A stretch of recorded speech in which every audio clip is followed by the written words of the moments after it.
we're very happy to be able to farewell Steve, and this is his retirement.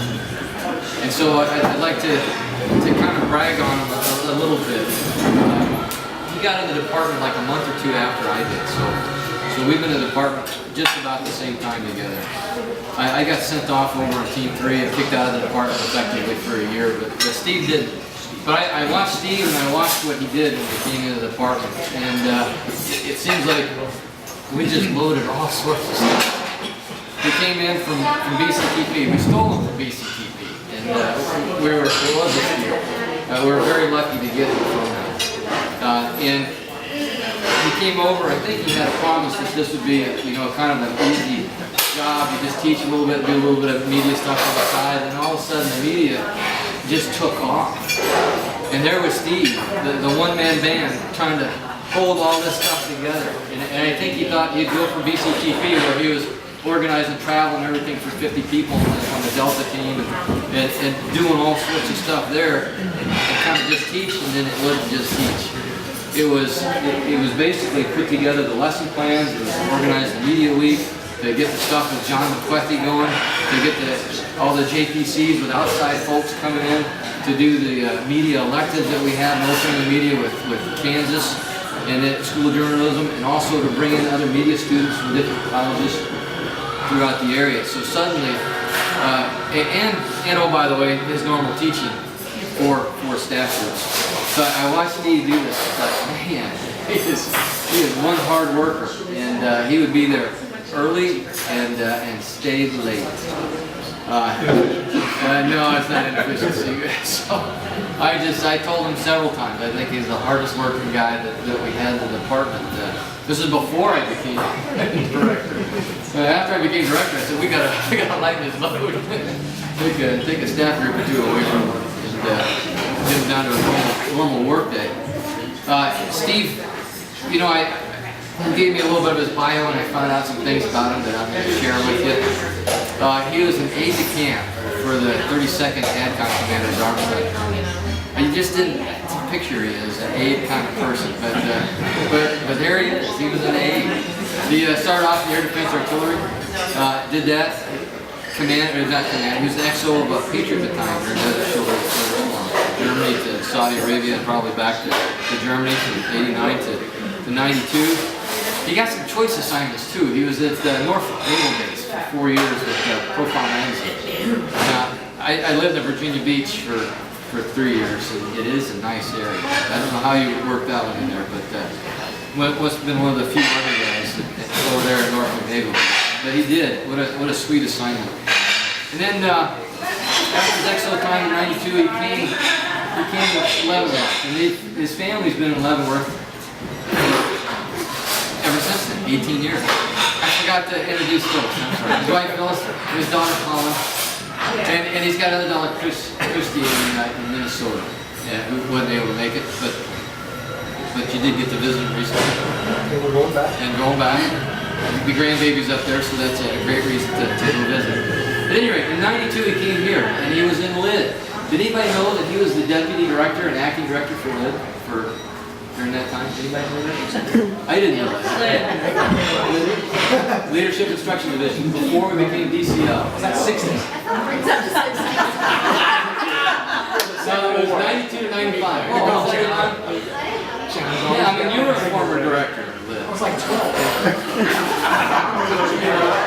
No, you weren't. So after he did that, he got sent over to Korea to do a PAO job.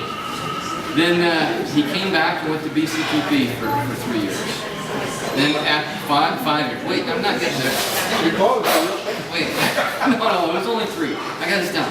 Because then you went to Bosnia for 3 years. Oh, you can't miss. Yeah. I got it. He's been studying. He's so good, I love the way he goes back and forth. Then he went to Bosnia for a year, did public affairs stuff. Came back, was the CAC PAO for a year, then retired and went back to BCTP for 5 years. And that's where the 5 years. So he had a couple times in BCTP. But other than his time in Korea and Bosnia, he's basically naval homestead here at beautiful Fort Leavenworth for the last 18 years, and his also that gives us, I'm sure, were able to stay while he was coming and going. I asked Rick Olson if he had any dirt on him, because Rick was his deputy when he was over at BCTP. And Rudy knows him, and I probably could ask you, and Steve Woodworth also knows him from BCTP days, so I could have asked all of you, but I didn't want to drag it too much. But the one thing that, and this is one thing that Rick said, he doesn't drink, which is great, because I don't drink either. But so he said when you go to Korea and want everybody to go out drinking, Steve would have to find something else to do. And he said he found that he had an affinity for slot machines. But then maybe you don't want to admit that with Philip.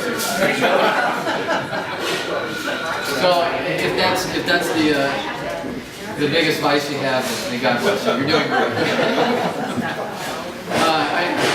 I think Steve's personality is wonderful. He makes you feel at home. He makes you feel at ease. He makes you feel like you're worthwhile. And it's just a talent that he has, as well as being able to juggle all sorts of different things going on. He's been a wonderful asset to the department. I think one of the things that kind of sums up some of my feelings for him is when we had a shortfall at Fort Lee and needed somebody to go. Steve volunteered to delay his retirement and take that TDY, so one of you didn't have to go. Todd has picked up afterwards and volunteered, so another one of us didn't have to go. But I think it just epitomizes the selfless service of our friend on being willing to do that. So we're happy to honor you today and thankful for the time that we've had to know you and the service that you've given. Now, I'm not going to say all the things that you talked about after retirement because you can do that in your remarks. But he has been busy and he's traveled quite a bit. I think before we turn the time over to you, I think I'd like you to stand up and we've got some things that we want to give you. The first is a Superior Civilian Service Award. I'm going to go ahead and read this to you. For exceptionally superior service as an assistant professor of leadership for the Department of Command and Leadership within the Command General Staff School, Command General Staff College, from April 2005 to November 2010. Mr. Carrick served in an exceptionally professional manner while planning, coordinating, and executing the numerous media instructional programs conducted by CGSS. Mr. Carrick also developed connections with many other colleges and universities, promoting the study of the media and military interaction, thus enhancing the college image and improving the quality of support provided. Mr. Carrick's achievements and efforts reflect great credit upon him, the Command General Staff College, and the United States Army.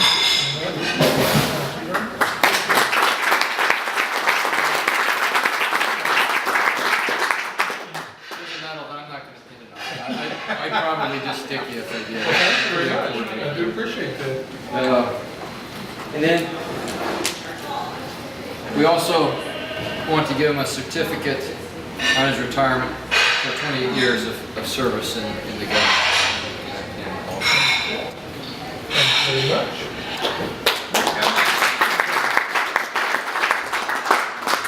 And then the bag here.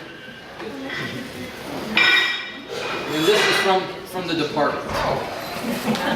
So I'd like you to go ahead and open that up. Not too No. Tickle me Elmer.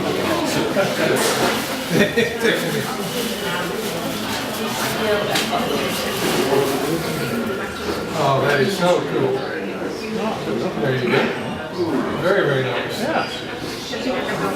Yeah, I have to clean it now. That's one of the jobs I picked up, by the way, since I retired. I do all the windows. And do a fine job, I'm told. And laundry. He's picked up the laundry. Thank you so much.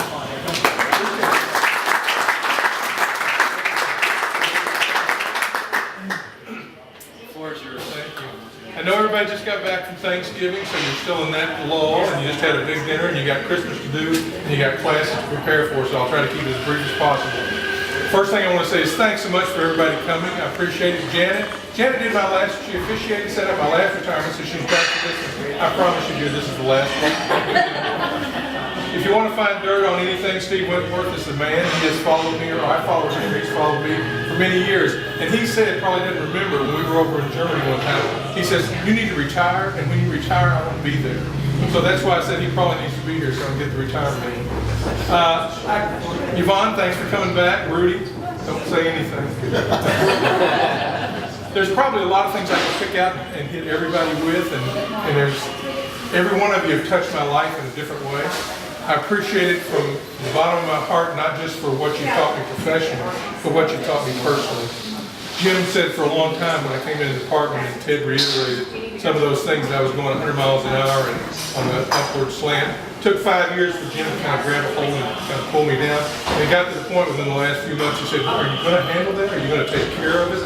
And I said, well, Steve will take care of it, or somebody will take care of it. I think he started getting panicky. He'd done such a good job at slowing me down that I was going to literally stop. So it's about time for me to leave to get out and let the work get done by other folks. But again, I do appreciate all that you all have done for me, and more so, if there's new folks around, what you're going to do for the folks that are coming in. I didn't realize until I left, just in the preparations of the lessons and all that you do, talking to each other, looking over what's out there, looking from the experience that you've had, what it means in the development of others. The mentorship that you provide and the things that you're going to do for the young officers coming in is invaluable.